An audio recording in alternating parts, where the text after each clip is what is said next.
Welcome to Online Class 3 of Biology Research at Wilmington College. Today we're going to talk about how do you read a scientific primary literature paper.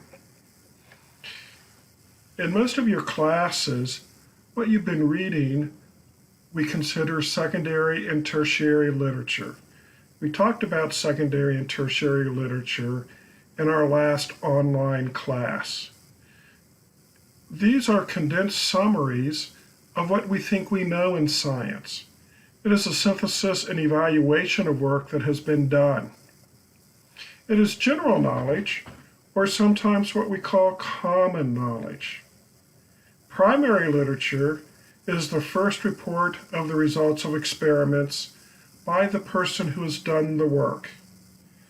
Christopher Gillikin says, research scientists constantly face mysteries because they work at the edge of our knowledge.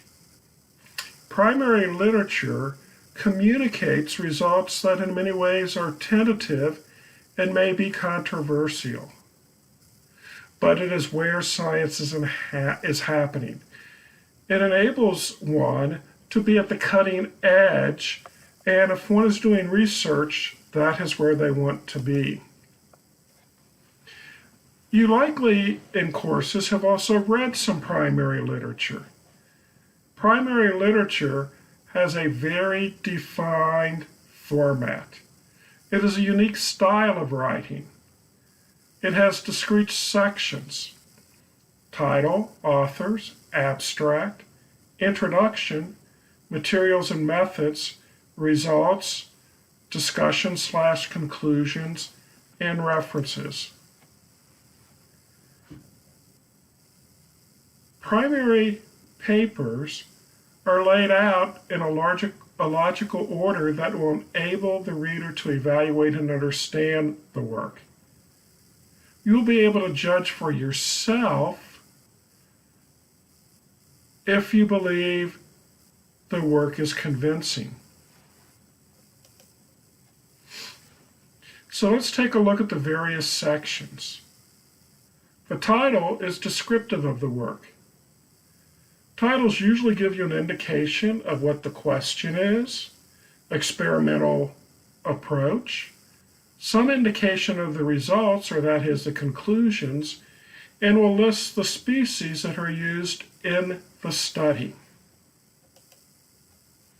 The abstract is an executive summary of the paper. As we saw last time, it is found in ISI. In many cases, you might only read the abstract, and you will obtain the information that you need to know. One thing about primary literature is that it's repetitive. A good abstract has 4 parts: what the question is, the experimental approach, or that is, the experiments that were done, a description of the major results that lead to a conclusion, and to the conclusion. It is seldom that you will see an abstract that does not have these 4 components, and you should always look for those components in the abstract. A good introduction has 2 components when you read it. The first thing that an introduction does for you is it gives you the background that you need to know to be able to understand the paper. It will give you a context. So it will start out with more broad information and narrow down to the question that's being asked.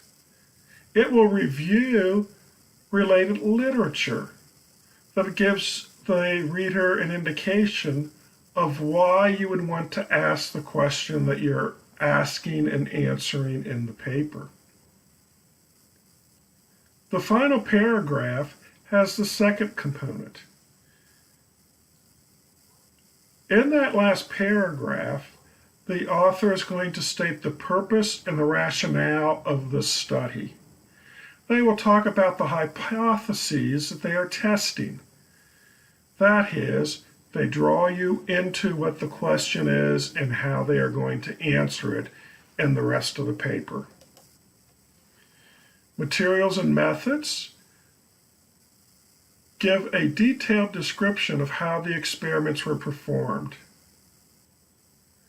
It may talk about some preliminary work, and it talks about experimental rationale.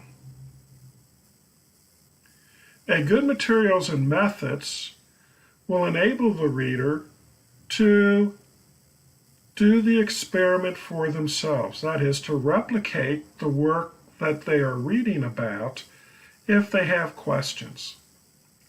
In the material and methods, it will give you the variables that are being studied, the dependent and independent.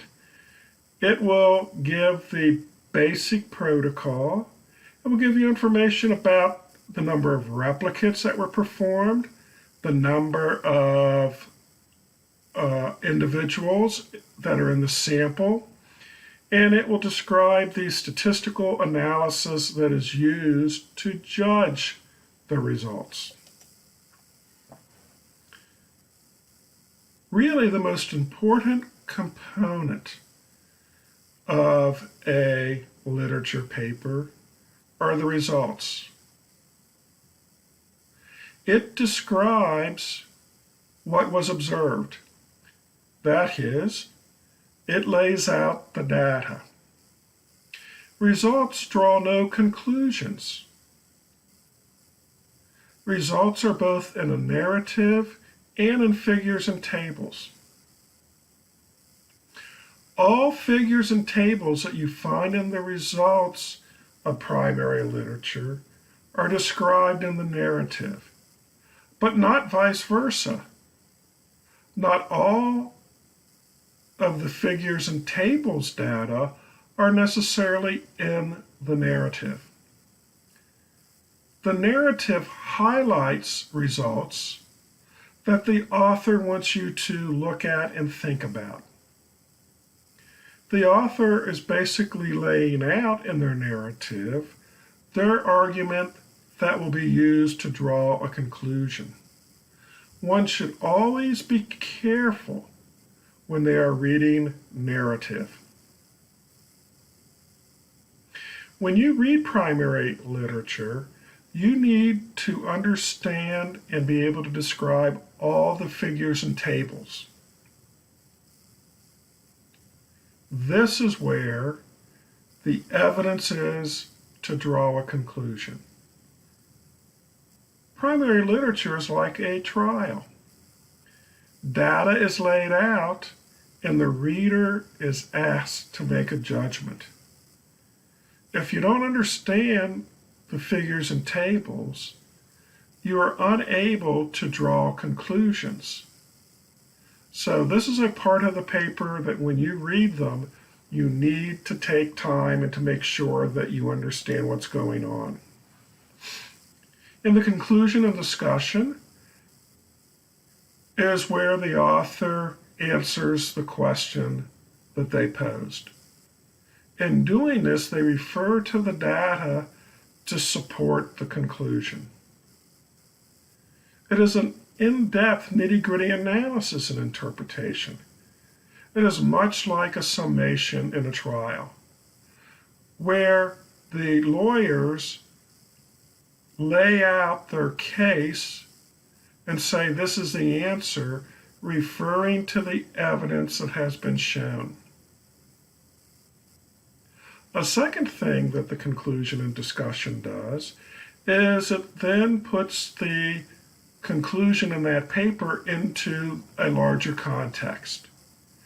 That is, it relates it to other studies and tries to connect and to add to existing theories and concepts.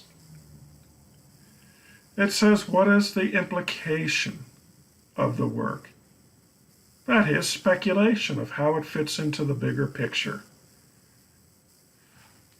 Finally, we have the reference section in which all cited sources are given. For this talk, I used Gillen, 2007, Reading Primary Literature. This is a nice little monograph. It is well worth a read. So today what we did was we reviewed what is in primary literature and talked some about the approach of how to read that literature. As you now begin to work on your proposal for your research and read primary literature that is related to your topic, you will apply the principles that you learned in the class before this and this one. Have a good day.